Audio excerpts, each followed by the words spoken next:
Le Qatar doit-il vraiment craindre un départ de Donnarumma? Arrivé l'été dernier, Gianluigi Donnarumma regretterait déjà son choix et voudrait quitter le Paris Saint-Germain pour retrouver la Serie A. Cela semble toutefois impossible pour le moment.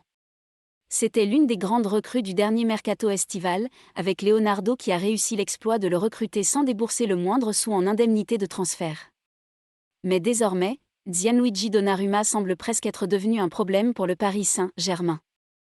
La concurrence avec Keylor Navas lui aurait fait énormément de mal et son niveau sain est ressenti. Puisqu'il a commis des erreurs assez étonnantes pour un gardien de son niveau. Des erreurs qui ont d'ailleurs marqué des échecs retentissants avec le PSG en Ligue des Champions, mais également avec l'Italie dans les barrages pour le prochain mondial. Suffisant pour tout remettre en question pour Donnarumma, qui à en croire la Gazzetta dello Sport regretterait d'avoir rejoint le Paris Saint-Germain l'été dernier et aurait la nostalgie de la Serie A. Donnarumma voudrait revenir en Italie, mais quel club pourrait l'accueillir? Un retour à l'AC Milan est à exclure, puisque Gianluigi Donnarumma n'est pas vraiment parti en bons termes et les rossoneri peuvent désormais compter sur Mike Maignan. Même chose pour l'Inter, qui a déjà trouvé le successeur de Samir Handanovic en la personne d'André Onana, qui arrivera à la fin de son contrat avec l'Ajax Amsterdam. Pour le Napoli, la Lazio, l'AS Roma ou même l'Atalanta, ce dossier semble totalement inenvisageable et la Gazzetta dello Sport parle donc de la Juventus. Seule option pour un retour en Italie de Donnarumma. Mais là encore, la voie est loin d'être libre.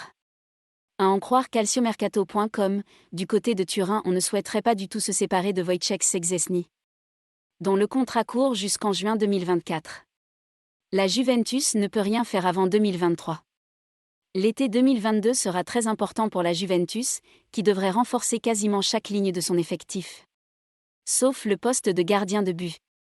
La Gazzetta dello Sport assure en effet que Gianluigi Donnarumma n'est pas une dépense nécessaire pour la Juve. Même s'il reste un joueur très intéressant. Les choses pourraient toutefois changer dans un an. D'après les informations du quotidien italien, la seule chance de voir le gardien du PSG débarquer à la Juve est qu'il soit éligible au Decreto Crescita, un régime fiscal particulièrement avantageux envers les capitaux provenant de l'étranger. Or, ayant quitté l'Italie il y a moins d'un an, Donnarumma ne peut pas encore en bénéficier. Un détail qui à lui seul devrait mettre un terme au feuilleton Donnarumma, pour le moment.